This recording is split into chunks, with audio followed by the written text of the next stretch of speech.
Welcome into the NFL Opening Line Report, episode number 2 of 2025, getting you ready for the season. We got division previews coming your way here. We're doing the AFC East, NFC East. I am Drew Martin, joined as always by Teddy Covers. TC, welcome on in, buddy. Ready to get after these East divisions?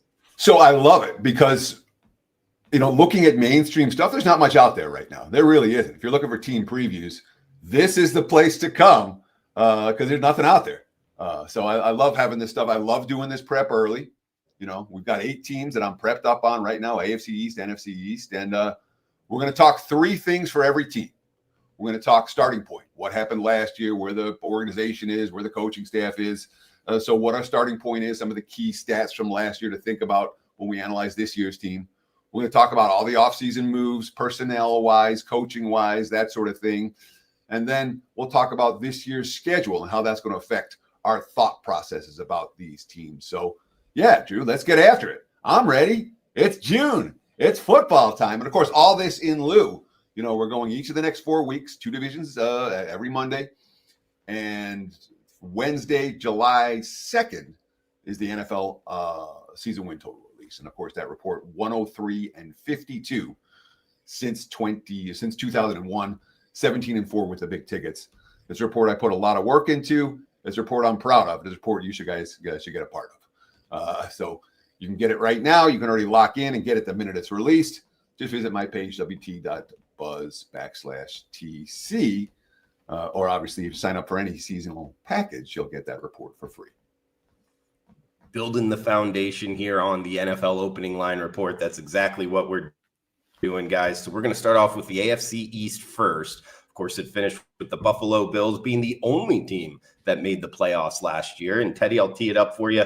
The Bills, 13-4. They also went 10-7 against the spread. They were 5-1 in division, including going 8-0 at home during the regular season. But Teddy, I'll throw it over to you. How are we starting off with the Buffalo Bills, top of the division last season? Well, the Buffalo Bills, and we're going to start with this year's win total sitting at 11.5, heavily juiced to the over. You make an argument that it's a moral equivalent of 12 for Buffalo. 11.5 minus 160 to the over, 11.5 minus 155 to the over. The Bills, the single highest line team for wins this year. And we'll talk about why when it comes to schedule for Buffalo.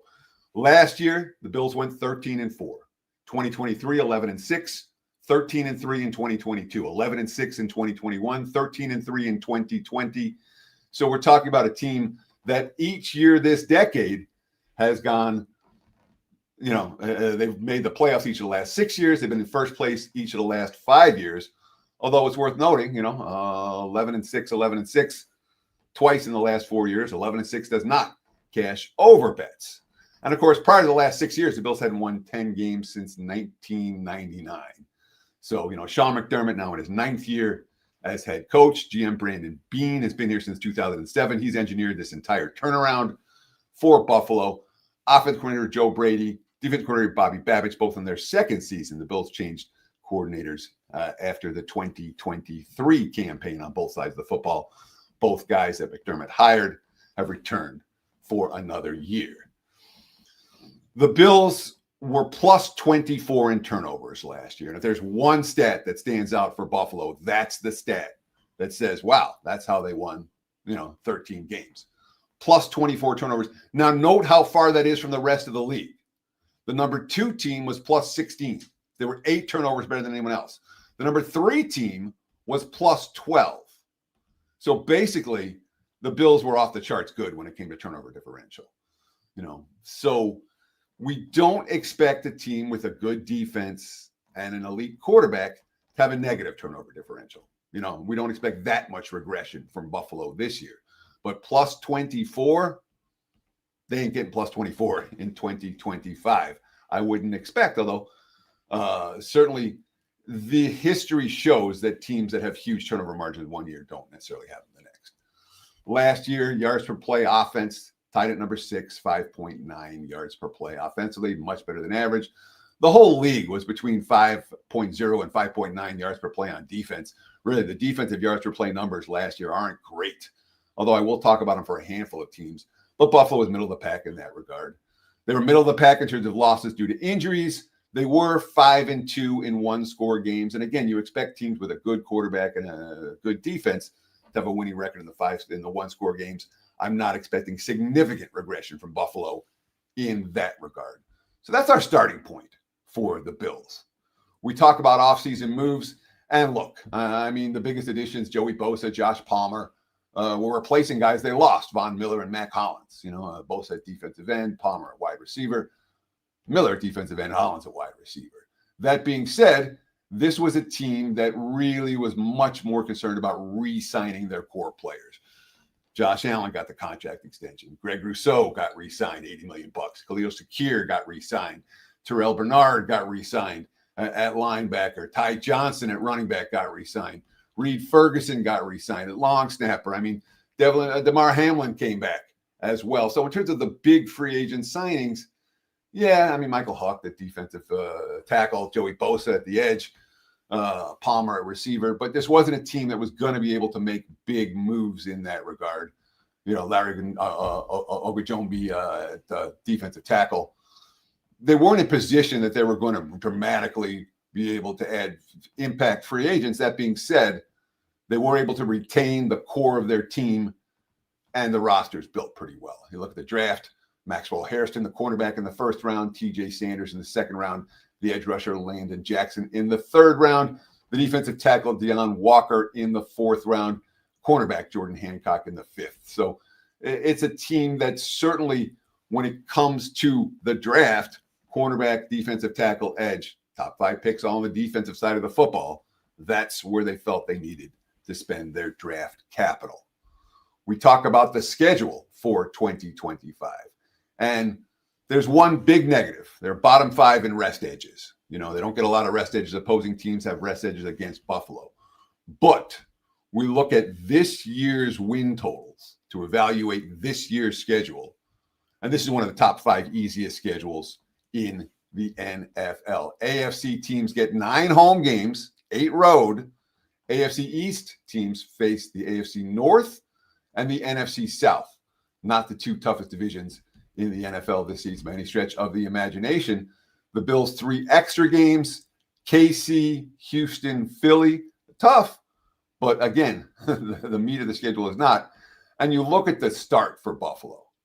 The Jets, the Dolphins, the Saints, the Pats, the Falcons, the bye, the Panthers. After the Ravens in week 1, they've got a chance to get off to a great start. 4 of the first 5 are at home.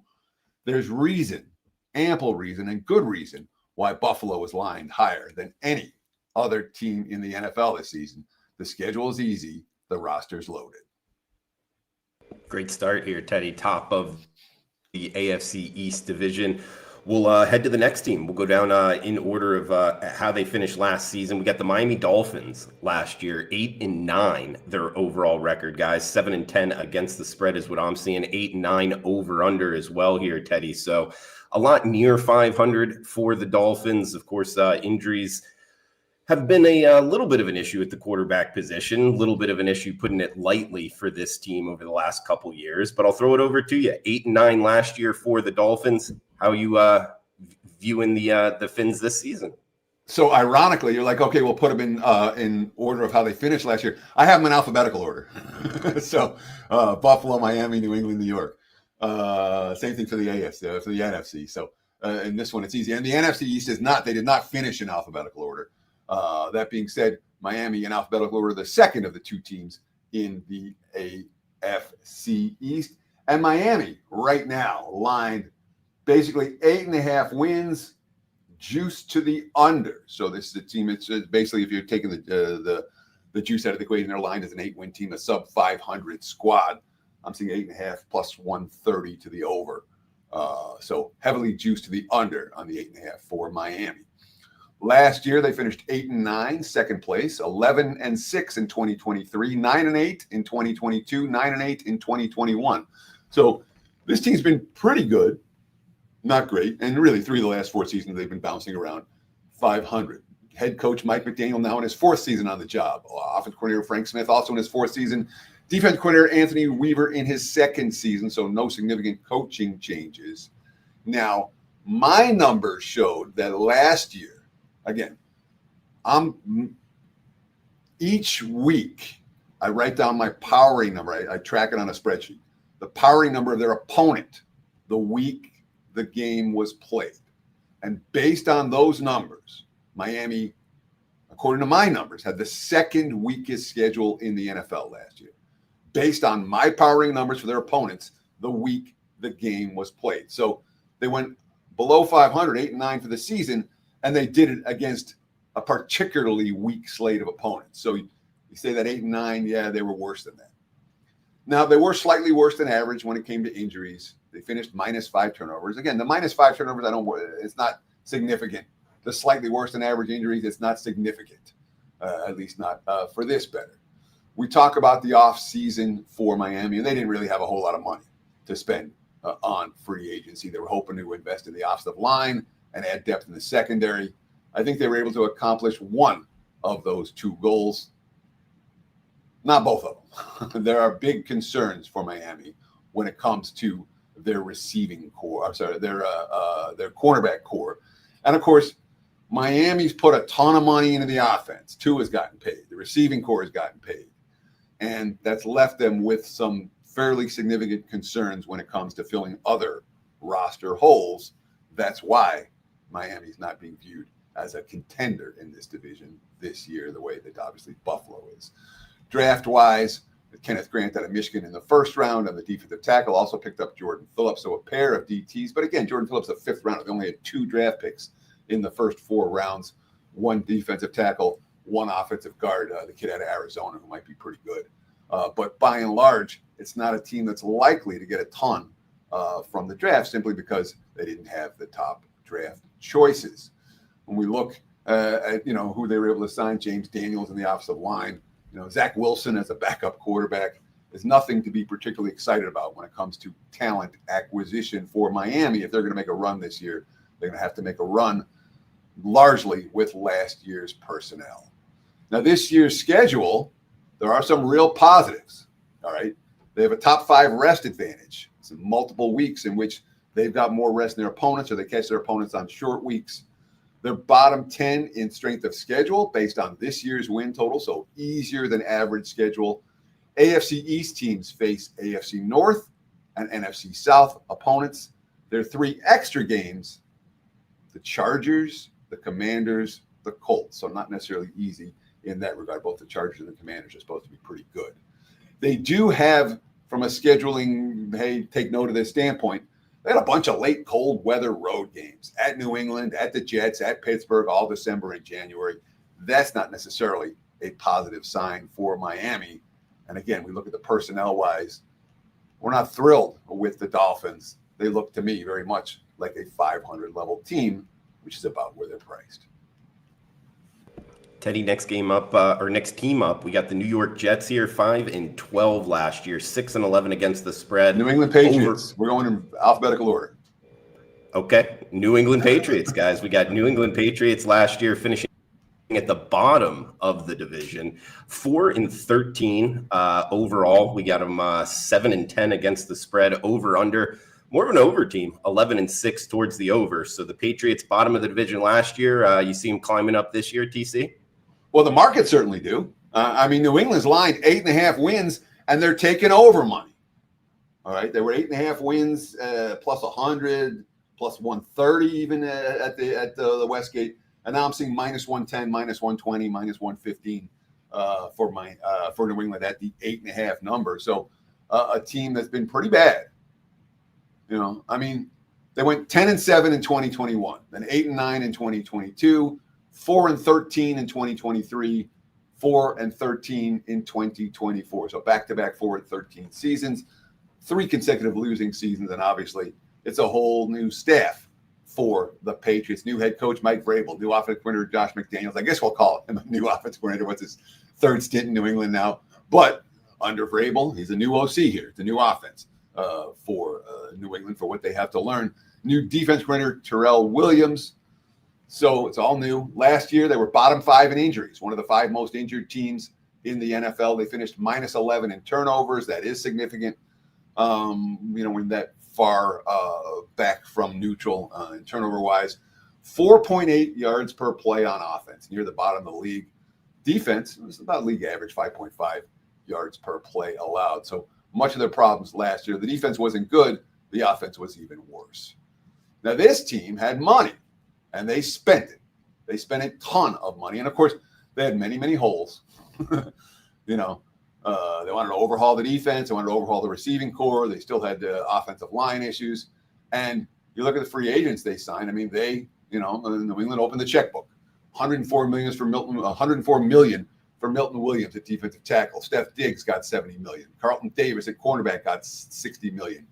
Harold Landry at the edge rusher got $43.5 million. Robert Spillane at linebacker. These are all free agents they signed. $37 million. Morgan Moses at offensive tackle got $24 million. Matt Collins at wide receiver got $8.4 million. I mean, lots of guys coming to New England for the first time. It is a roster that was significantly overhauled via free agency. Now, obviously Steph Diggs making headlines for the wrong reasons so far already. They certainly still have issues at receiver and cornerback. In the draft, Will Campbell, the first pick they took, Travion Henderson, running back the second. So Kyle Williams in the third round, Jared Wilson as well at center. So 2 linemen, 2 skill position players in their top 4 picks, all on the offensive side of the football, a team that really tried to pay some attention to offense this offseason.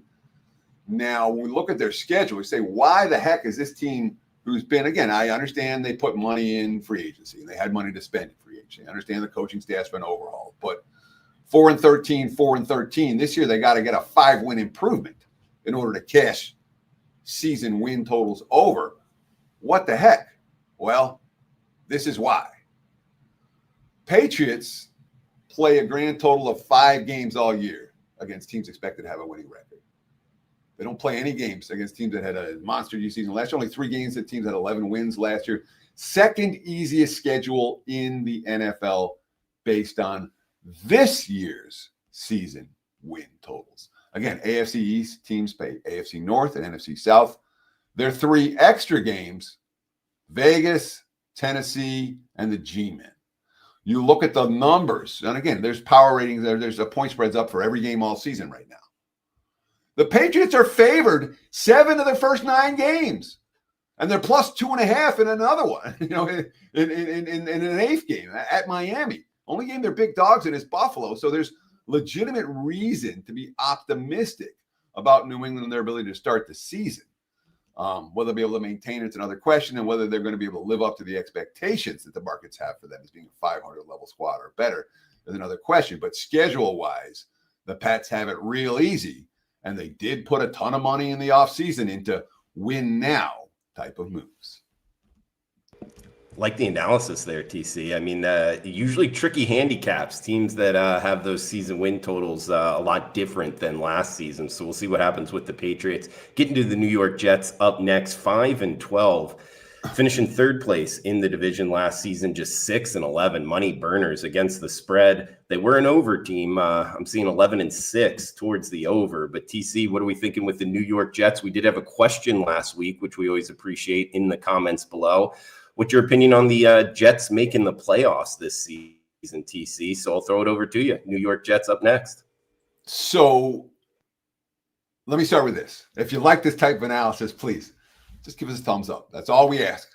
1 like button makes all the difference in the YouTube algorithms. Thank you. If you want to leave a comment below, we appreciate the comments below very, very much. Drew and I get into the YouTube comments multiple times, usually Monday and then again on Tuesday or Wednesday. Feel free, leave a comment. We will respond. And if it's a question, we'll answer it on the next week's show. So thank you for the likes. Thank you for the comments. And of course, if you haven't done so already, what do we got? 200,000 of you following the WagerTalk YouTube channel. Tons of amazing programming each and every week on this channel. I encourage you, check it out. Try us. Now, when it comes to the New York Football Jets, lined 5.5 wins, juice to the over. There's a 6 out there, basically plus 100. So even money in terms of, we'll talk 5.5/6 wins in the current marketplace. Now, and really with the juice, the Jets are lined to the 6-win team, whether you get them at 5.5 or at 6. Last year, they went 5-12. with Aaron Rodgers. The year before, Rodgers got hurt in the opener and they went 7-10. So they had a better record without Aaron Rodgers than they did with him last year.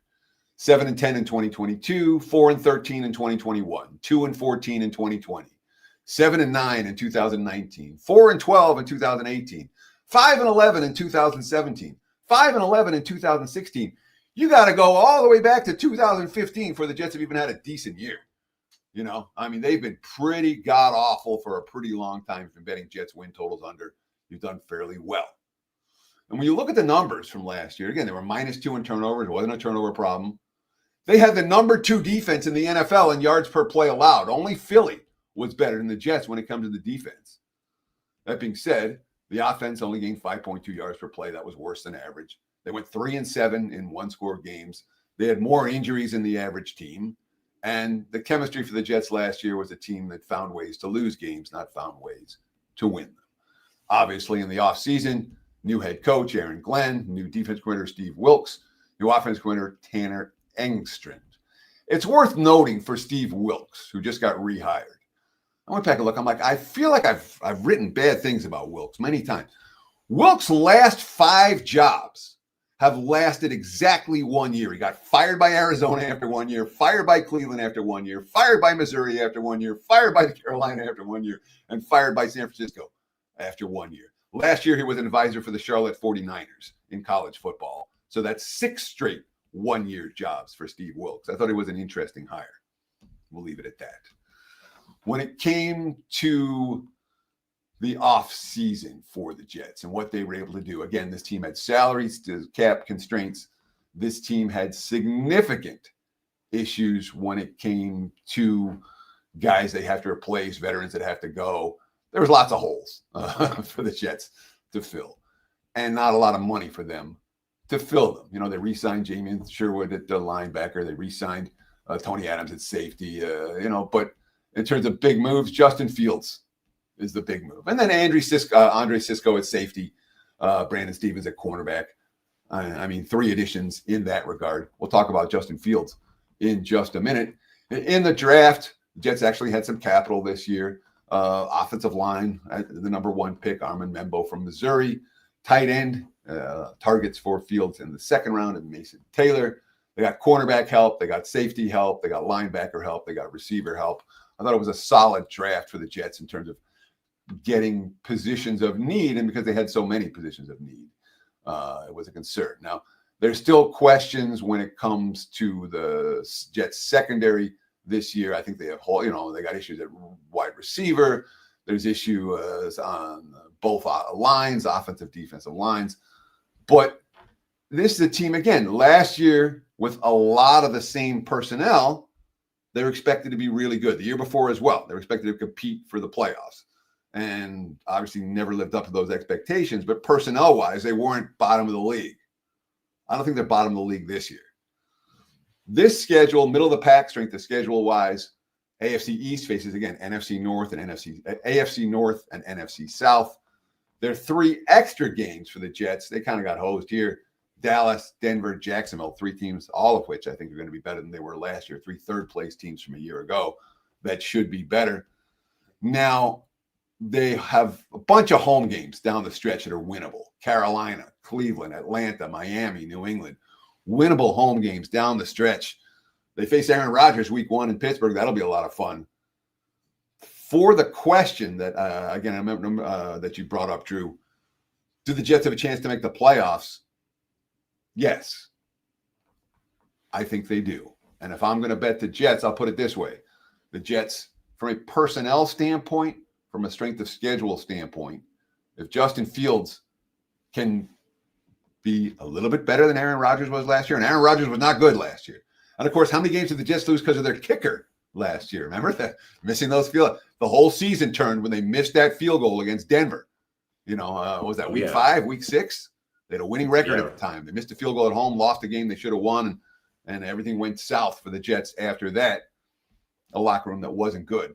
I think this locker room would be better. And if I had to make a bet, Jets not to make the playoffs versus Jets to make the playoffs, I'd make the latter, not the former. The Jets over is on my short list for the season win report coming at the beginning of July. Haven't bet it. It's on the short list. We'll talk about teams we like and put them. Say, I'm leaning Jets over. Haven't bet it yet, but we might get there. Teddy, time for this week's hot take as we are, I guess, officially at the halftime mark with the AFC East, NFC East coming up next. Great analysis there with Steve Wilks. 6 straight one-year jobs. I mean, any of the managers out there watching the show would know this. Hiring is tough. Like, if you're a young kid in college, that's one thing, like hiring people, I found out it's just very difficult. You're sitting there in an interview. You got to figure this out. You're going to pay this person. Are they going to do the job? Are they not? Man, I know one red flag out there, and you'll learn this in college, but you'll even learn it more going on. When somebody is at a job very short, and then they do it again, and then they do it, that is a red flag. I mean, what's going on here with this? What do you think the Jets were thinking with this hire? Well, it's so Steve Wilks has a lot of respect, from guys around the league, and whether he's certainly someone who, new head coach Aaron Glenn respects, and that's what it comes down to. Is someone that we can work with, someone that we trust the defensive schemes. And Wilks has certainly had a rough go of late. Drew. That being said, Glenn's a guy who's going to have his fingers all over the defensive side of the football. Fair enough. He really will. So, from a play calling standpoint, we expect Wills to do it. But again, Glenn also a first-time head coach. You want to go with people you're familiar with and people that you like in that regard. Yeah, no, that makes sense. So, DC, we'll see what happens there with the Jets. We got the NFC East up next, guys. As always, let me just jump in real quick because before I became a sports bettor, before I moved to Las Vegas in my 20s, I used to manage restaurants and bars and that type of thing, and I was always hiring people. And you interview, and you're like, yeah. I'm like, oh, I can read people. I'm a good poker player. I can read. Hiring people was as random as it could possibly be. I'm like, oh, this guy's going to be awesome. And not so much. At Sports Memo, we did, oh, this guy's going to be awesome. Oh, yeah, 2 months later, forget this guy. And there was a more of that than you might have thought. I consider myself a decent reader of people and a decent, interviewer and a decent whatever. And I was useless when it came to firing. I wouldn't say useless. I was no worse than flipping a coin, which is pretty much a lot of what the general hiring process tends to be like. Yeah, I'm picking up what you're laying down there, TC. As we got the NFC East up next, guys, previewing these teams, and we were going down in ABC order of the team name, right, Teddy? Not the city they come from. No, Dallas, D. Okay, Dallas. And the New York Giants, N. Then Philadelphia, P. And then Washington, W. But New England, any W versus New York, any W gets people confused because New England goes then with the E versus the Y for New York Jets. Exactly. That's what I guess threw me off, if you would say. But we got the Dallas Cowboys up first here for the NFC East, guys. Last year, 7-10, 7-10 against the spread is what I'm seeing here, and an over trender, 11-6 towards the over. So we got the Dallas Cowboys team preview up next, starting the NFC East division here. TC. Yeah. So Dallas, they have been really good, and this year, of course, Dallas lined 7.5, seeing an 8 out there now. They have taken over money. 7.5 at the open. I'm seeing 8s and 7.5 with juice right now. So Dallas is one team that legitimately from the opener has taken over money. And you can understand why. When we look at last year in the starting point, all right, they went 7-10 last year and resulted in a coaching change. Bye-bye Mike McCarthy. But this team went 12-5 in 23. They went 12-5 in 22. They went 12-5 in 2021. So they had been good. Last year was the outlier season in that regard. And my numbers show they played, I'll call it top quartile in terms of hardest schedules in the NFL, based on my power numbers the week the game was played. Now, there's a good reason why they went south last year. Their statistics were awful. 5.0 yards per play on offense, near the bottom of the league offensively. 5.8 yards per play allowed on defense, near the bottom of the league defensively. So, they were good with injuries last year. It wasn't an injury-riddled squad. They did finish -6 in turnovers, which, again, bad, but not season-changing, a -6. What was bad was, they couldn't move the football. Now, obviously, you have a new head coach in Brian Schottenheimer. He's going to call his own plays. Clayton Adams is the offensive coordinator. Matt Eberflus in his first year as DC under Schottenheimer. It's his second stint in Dallas, so he's familiar with the area at least. Off-season moves. Dallas has some issues. And again, this is a team that was lined 10.5 wins last year. Now they're lined at 7.5 wins this year. Clients and I cashed an under ticket with Dallas last year. They have significant salary cap constraints. Dak Prescott is being paid more than any quarterback in the league this year. CeeDee Lamb makes more than all but 2 other wide receivers. And Micah Parsons is holding out a mini camp. They got to pay him too. He's gonna get paid as much as any defensive player. So they have significant concerns. And then they re-signed Odiguzwa on the defensive line, $80 million there. And they didn't have a whole lot of money for much else when it came to signings. I guess Miles Sanders coming in at running back, and Solomon Thomas at defensive tackle. These are not the expensive moves. From a draft standpoint, the first 5 rounds, offensive guard Tyler Booker out of Alabama in the first round, Ed Rusher out of BC in the second round, a cornerback from East Carolina in the third round, running back Jadon Blue out of Texas in the 5th round. So perhaps some strength there. And again, the offensive line, an area of need for Dallas this season. From a scheduling standpoint, NFC East again versus AFC West and NFC North opponents. That's 2 tough divisions in a sense. 3 extras, Carolina, Arizona, and the New York Jets. 3 teams that, Arizona was pretty good last year and should be pretty good this year. Carolina and the Jets expected to be a little bit better than they were a year ago. So, I really have mixed feelings about Dallas right now. I'm not close to betting them over. I'm not close to betting them under. I think they're lying. They're lined in the 500 range, slightly below 500, and that's where I've got them power rated right now, and that's what the schedule looks to me like for Dallas to be a 500 level team. So, not a team that, as of this point, I have found anything lean-wise in terms of season win total for Dallas.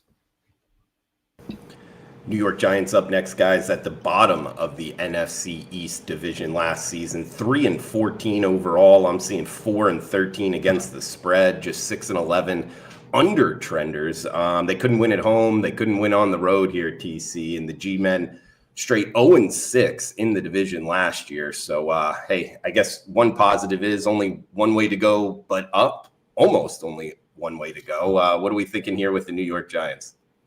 So when you look at some of the early stuff when it comes to schedule projections and teams projecting out records and, some of the stuff that I found when I was looking and doing a little bit of research, trying to go through wins of beat writers predicting wins and losses for every team.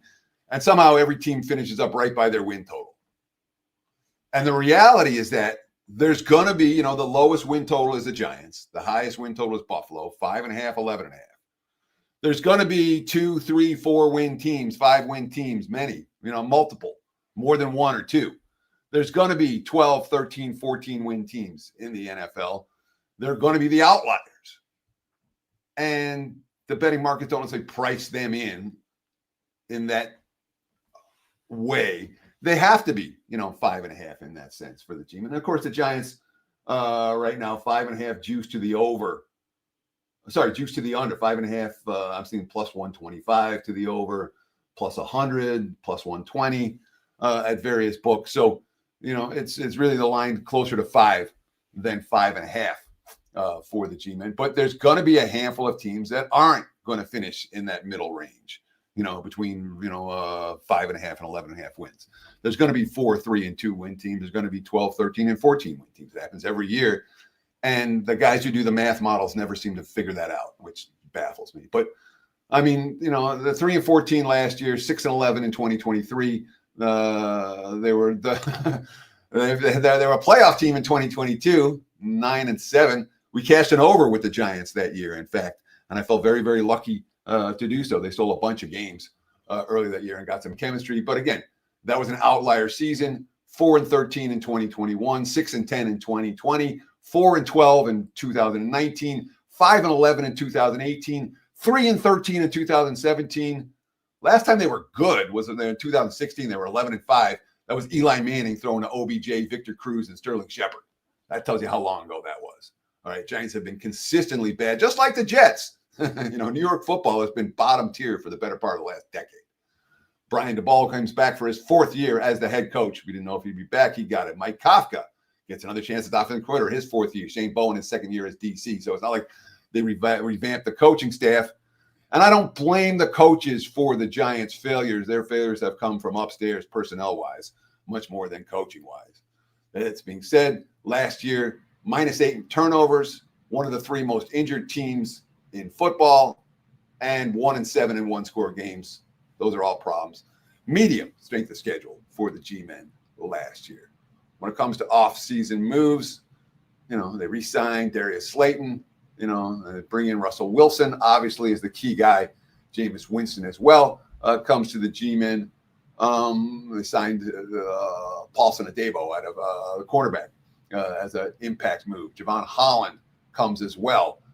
Chauncey Golston on the defensive line. So, they've actually made a fair bit of personnel moves that should, in theory, improve the team. And, of course, obviously, Jackson Dart out of Mississippi. We'll see how long he sits on the bench. If Brian DeBoll has his way, Dart will sit on the bench all year. Russell Wilson will be good. We'll see. Abdul Carter, obviously, the number 1 pick out of Penn State. He is and Darius Alexander out of Toledo with the 3rd round pick. These are guys who, in theory, should give the Giants some semblance of a pass rush. Giants play 11 games against teams expected to have a winning record this season. They play 9 games against teams with 11 or more wins from a season ago. And again, based on this year's win totals, the Giants play the single toughest schedule in the NFL. NFC East versus AFC West and NFC North. There are 3 extra games. New Orleans expected to be bad again. San Francisco expected to be better. New England expected to be better. So it's not going to be easy for the G-men this year schedule-wise any more than it was a year ago when they finished with 4 victories. And, of course, the Giants, from a power rating standpoint, coming into the season, for me, at or near the very bottom of my power ratings. They're not a team. If the Giants are on the short list, it ain't towards the over. Teddy, we got the Philadelphia Eagles up next. Of course, the defending Super Bowl champion Eagles, 14-3, top of the division last season, 11-6 against the spread. They were slightly under trenders in the regular season, 7-10. Good at home, good on the road. What are we thinking with the Eagles, top of the division last season? Yeah, and Philadelphia lined 11.5 wins, basically -110 either way right now for Philadelphia. So 11 wins, they cash unders, 12 wins, they cash overs. And as you mentioned, this team won the Super Bowl last year. They went 11-6 in 23. They went 14-3 in 2022 and made the Super Bowl, came up just short, 9-8 in 2021. They made the playoffs 7 times in the last 8 years. The Nick Sirianni era has been good for Eagles fans. Sirianni now in his 5th year. They do have a new offensive coordinator this season, Kevin Patullo. Vic Fangio back for his 2nd year as DC. Fangio worked wonders for this defense last year. What wonders? Yeah, they were the number 1 defense in the NFL in yards per play allowed last year. They finished +11 in turnovers. So you put those 2 factors together, number 1 yards per play defense and +11 turnovers. Yeah, we'll give the defense coordinator some credit for that. Now, they were middle of the pack yards per play on offense. They did go 7-2 in one-score games last year. But again, teams with good defenses and good quarterbacks, you expect to have winning records in one-score games. 7-2 maybe a little bit high in that regard, but Philadelphia is certainly good in that sense. That being said, Philly played a very weak schedule last year. I had them as the 5th weakest schedule in the NFL based on my powering numbers the week the game was played. Now, Philly spends a ton of their money on offense. They're first in spending on the offensive side of the football. They're 31st in spending on the defense side of the football. And really, you look at what they did in the offseason. They re-signed Zach Bond and they drafted some guys. They redid Saquon Barkley's contract. They redid Lane Johnson's. I think they re-signed Lane Johnson's contract on the offensive line.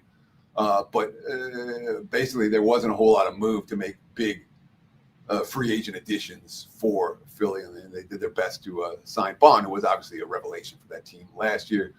In the draft, only 2 picks in the first 2 days. Jahad Campbell, the linebacker out of Alabama, and the safety Andrew Mukuba out of Texas, both of whom on the defensive side of the football. In fact, the first 5 picks all through the 5th round, all on defense for Philadelphia. So they're not paying, they haven't spent a whole lot of money on defense. They did draft heavily for defense this season.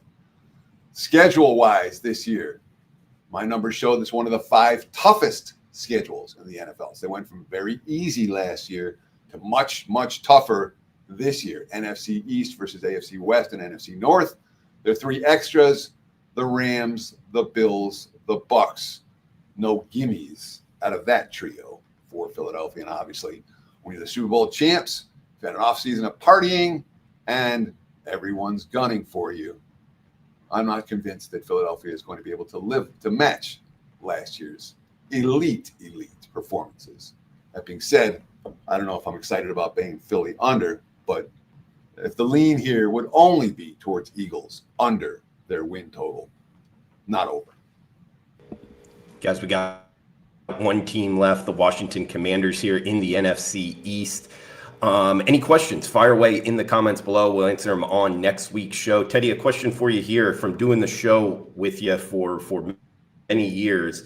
I do know, the Super Bowl loser the next season, at least in past years, is kind of you've kind of thrown out there a trend to watch out on betting that team the next season. Is there any trends with the Super Bowl winner, the defending Super Bowl champion? So the Super Bowl loser curse was something that was legit for probably the first 10, 15, maybe even 20 years I've been in Vegas. It has not been nearly as good in recent years. That being said, Kansas City, having been there in every recent season, I worry about the Chiefs this year. I legitimately do. We'll talk about them next week. We do the Wests for those of you who come back around next time. So, but when it comes to the Super Bowl winner, I don't have any good prevailing trends that I know of. That's a Ralph Michaels question. I'm sure I'll run into Ralph at some point in the next week or so, and we'll see what he has. But there's nothing that stands out to me in that regard of being particularly good or particularly bad for Super Bowl winners. I think it's just a case by case basis in that regard. And being that this is our last team, let me promo again for just 1 minute. If you like this type of analysis, give us a like. Thank you. We appreciate it. It makes all the difference in the YouTube algorithms. If you haven't commented, give us a comment below, whatever you like. And then again, Drew and I will get in there multiple times, both of us, in the next couple of days to answer your comments. So we appreciate the likes. We appreciate the comments. 200,000 of you following us on YouTube. Do it now if you haven't done so already. Tons of free content every day. And of course, you'll get the instant alerts when these videos go live. The season win report comes July 2nd, noon Pacific time. I need a deadline. That's why I'm like, yeah, we're doing it this day. And then, give me 5-6 weeks out and I can get all my work done for it in plenty of time. So that's my deadline is noon, July 2nd. It's a Wednesday. You can get the report for $199. It gets you every play. But frankly, the best deal is if you get any type of season package, you'll get the report absolutely free. Just visit my page, wt.buzz/TC. All right, we're done taking care of business. You want to talk about Washington? Introduce Washington. He's Teddy Covers. I'm Drew Martin. NFL opening line report previews here, getting you ready for the upcoming season, division by division. We got the West coming up next week, guys. And of course, during the regular season, 8 a.m. Pacific, 11 a.m. Eastern, new time, going a little bit earlier this season. So mark your calendars throughout the season, hitting those opening lines. All right, TC, last team for the show. We got the Washington Commanders, 12-5 last year overall. Seen 11-6 against the spread. Over trenders, 11-6 as well. They finished second place in the NFC East, did make the playoffs. So what are we thinking here for the Washington Commanders coming up in 2025? Washington line 9.5 wins, a little bit of juice to the over, -120, -125. And you look at some of the offseason moves, you say, boy, there's some teams trying to win now. Those tend to be teams, hey, the arrow's pointed upward. for Washington. Obviously, when you have when you have an elite quarterback on a rookie deal, you have money to make moves, and Washington made a bunch of moves this offseason. We have a head coach that we like in Dan Quinn, offense coordinator Cliff Kingsbury, defense coordinator Joe Witt. They're all back second season on the job. And again, this team, 12-5 last year, 4-13 in 2023, 8-1 last place team in 2022. They were 7-10 in 21, 7-9 in 2020, 3-13 in 2019, 7-9 in 2018, 7-9 in 2017. So prior to last year, the last winning season they had was 2016 when they went 8-7-1. So last year, a huge outlier from where this program has been, from where this team has been. And obviously bringing a guy like Quinn, and you have a quarterback who's making plays, and you go, wow, yeah, you can understand why they're good. There's another reason why Washington was good last year, multiple reasons. And that ain't going to happen this year. This is who Washington faced at the quarterback position to close out last season from week 12. They faced Cooper Rush, Will Levis, Jake Haener, Kenny Pickett, Michael Penix, and Trey Lance. That's backup. At best, some of them are third stringers.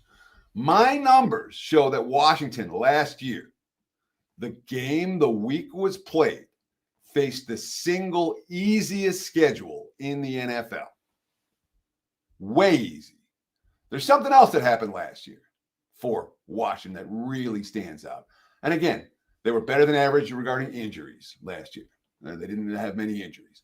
Nothing doing versus turnovers. There was nothing, +1. There was nothing doing in one-score games. They were top 10 in yards per play offensively. They were bottom 10 in yards per play defensively, but nothing really stands out in that regard. The one stat that stands out like a sore thumb, fourth down conversion rate. Last year, Washington went for 23 fourth downs, which is a lot. They converted 20 of those. Okay. 20 of 23 on fourth downs, 87%. Now we look at since 2000, all right, only two teams in the last 2.5 decades have had a better conversion rate. The 2016 Cowboys, 2018 Chargers, and they had far fewer attempts, 9 and 10. All right. Based on the number of fourth down conversions and the drives where they were converted, Washington basically had the best fourth down conversion rate in NFL history, the most impactful NFL fourth down conversion rate in history. And again, we cannot expect that to happen 2 years in a row. They were unbelievable facing very weak opponents or opponents with backup QBs and converting on every fourth down try. It made a huge difference in their season. Now, they traded for Deebo Samuel. They traded for Laramie Tunsil, who's interesting that the Texans are willing to let him go, which is worth noting, just like Miami was willing to let him go, which you don't do with franchise left tackles.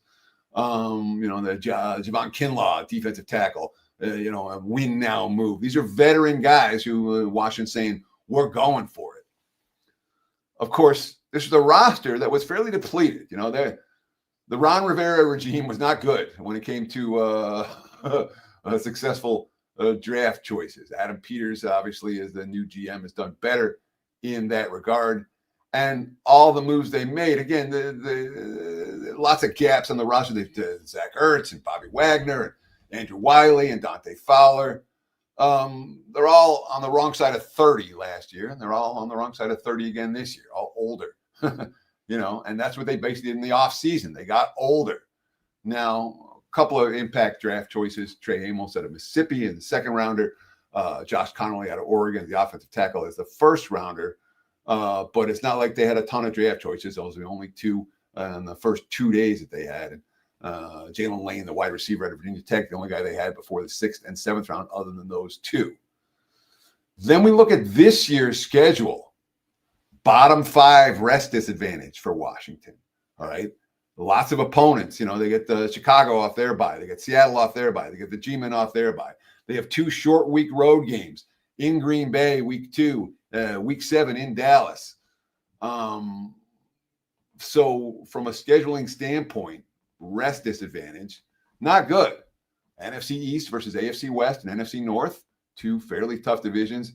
There are three extras: Atlanta, Seattle, Miami, middle of the pack in that regard. None of those teams expected to be elite. But there's a lot of things to like about Washington, and there's certainly plenty of things that make us expect some regression for the Commanders this year. A team that had an outlier season last year based on more than just their rookie quarterback. The metrics worked out right for them. The schedule worked out right for them. And the fourth down conversion certainly worked out right for them as they won a whole bunch of tight games. But again, the moves that they made are win now. And those tend to be teams that we like this year, not tend to be teams we bet against. But Washington's only one way on my short list: under their win total, not over. All right, TC, man, my notepad is full here. Bunch of good stuff from you. Jam-packed show. Anything else you want to throw out before we shut this one down? No, I'm done. I mean, look, we appreciate you guys for watching. We appreciate you guys watching on replay. Tell your friends, all right? This is the year this show's got to blow up. So if you like this analysis in June, please share with someone. We appreciate it very much. Anything in the comments that you want to respond to, Drew, or you tell me, buddy?